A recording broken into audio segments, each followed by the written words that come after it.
हूं जुबैर कुरैशी।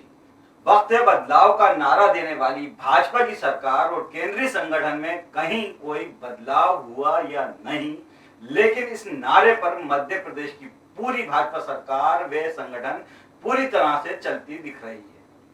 यही वजह है कि इस बदलाव के बयान के बीच अब ये तो तय हो गया है कि भाजपा में दरी बिछाने वाले कार्यकर्ताओं के लिए कोई जगह नहीं बची है। सालों की मेहनत के बाद अपने आप को तराशने और पार्टी की नीति व रीति में ढालने वाले भाजपा कार्यकर्ताओं में अब पार्टी की सत्ता को लेकर बढ़ती भूख और सिद्धांतों को तिलांजलि देकर बढ़ता विजय भाव निराशा की वजह बनता जा रहा है। इसकी वजह से निराश कार्यकर्ता अपनी ही पार्टी के आला नेताओं व रणनीतिकारों को दमोह उपचुनाव में पार्टी को करारी हार का उपहार देकर चेतावनी भी दे चुके हैं।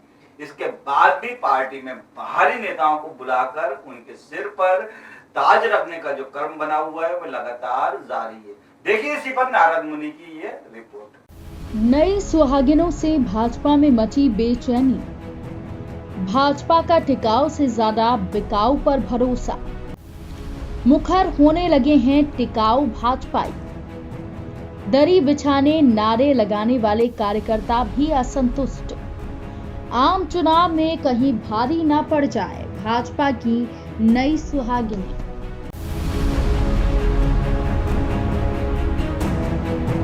जो बिकाऊ माल वो बिकेगा जी, टिकाऊ माल टिकेगा।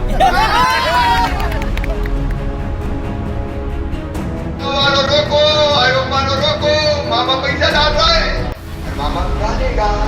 शिवराज जी कहते थे 1 लाख हर महीने रोजगार मिलेगा, इनको दिखता नहीं है भटकता हुआ नौजवान।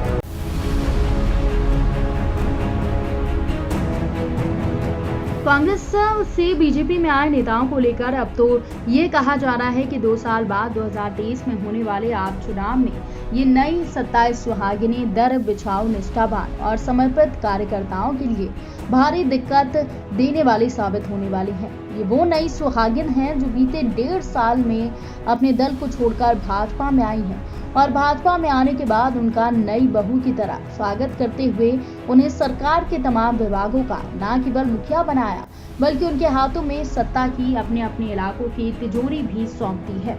इसकी वजह से कई दशकों से पार्टी के लिए विरोध के साथ ही व्यक्तिगत दंश झेल रहे कार्यकर्ताओं को अब इन सुहागिनों के करीबियों की कृपा की दरकार बनने लगी है। इसकी वजह से अब ये कयास लगने लगे हैं कि भाजपा में बिकाऊ चलेंगे या फिर टिकाऊ। हालत यह है कि भले ही जरूरत ना हो लेकिन विपक्षी दल को कोई नेता मिल जाए तो भाजपा उसके लिए पलक पावड़े बिछाने में गुरेज नहीं करती। इसका उदाहरण दमोह के राहुल लोधी के बाद अब बड़वाह विधायक सचिन बिरला है। इन विधायकों के दल बदल की वजह से ना तो सत्ता पर कोई प्रभाव पड़ना है ना ही संगठन पर, फिर भी बड़ा दाव लगाया जा रहा है। बिरला ऐसे 27 विधायक बन गए हैं जो कांग्रेस को छोड़कर भाजपा में आए हैं। प्रदेश में इसकी शुरुआत बीते साल मार्च में हुई, तब से ये क्रम बना हुआ है।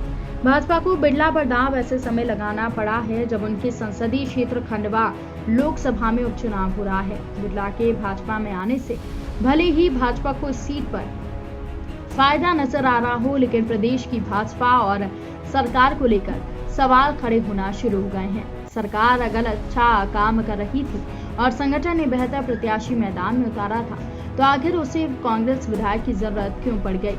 इधर इस मामले में कांग्रेस के साथ ही उसके प्रदेश के एकमात्र कर्ता धर्ता कमलनाथ की संगठन क्षमता पर सवाल गंभीर हो रहे हैं। इसकी वजह यह है कि प्रदेश में पहली बार ऐसा हुआ। पहले एक साथ श्रीमंत के साथ उनके समर्थक 22 विधायकों ने कांग्रेस को अलविदा कह दिया था। इसके बाद लगातार कोई ना कोई कांग्रेस विधायक अलविदा कह रहा है।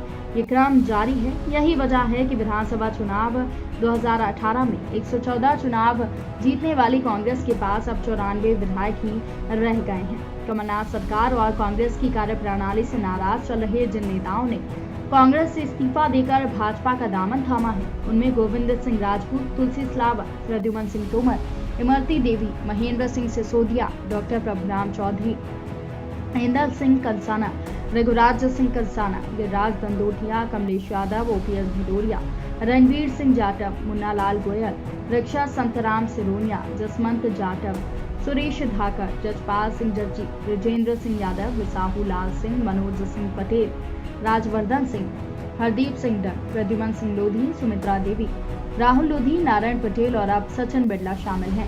प्रदेश की विधानसभा को उपचुनाव के लिए याद किया जाएगा।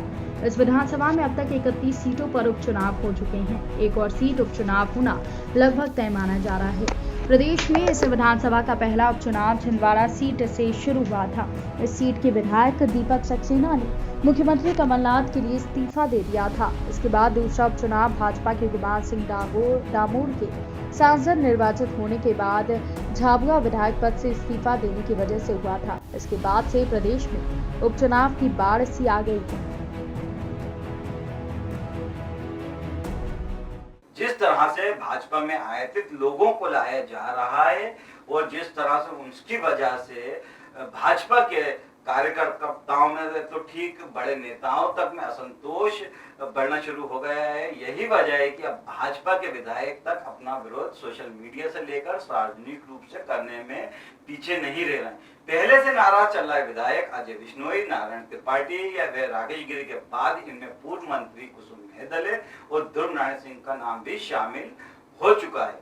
इन दोनों ही नेताओं ने कई ट्वीट किए हैं। इनमें मेहदले ने अपने ट्वीट में लिखा है कि पौराणिक कथाओं में है कि भस्मासुर को कोई नहीं मार पाया था, खुद ही अति प्रसन्नता में नृत्य करते हुए स्वयं ही कठोर तपस्या से प्राप्त वरदान से भस्मासुर होकर मर गया था।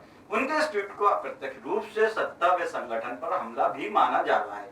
इसी तरह से एक अन्य ट्वीट पर पूर्व विधायक ध्रुव नारायण सिंह द्वारा किया गया है, जिसमें उनके द्वारा लिखा गया है कि सलीके से झूठ बोलना जिसकी आदत में आ जाता है, होता यूं है कि फिर वो शख्स सियासत में आ जाता है। इन दोनों ही ट्वीट के राजनीतिक पंडितों द्वारा अपने अपने तरीके से मायने भी निकाले जा रहे हैं, लेकिन तय है कि पार्टी में सब कुछ ठीक नहीं चल रहा है।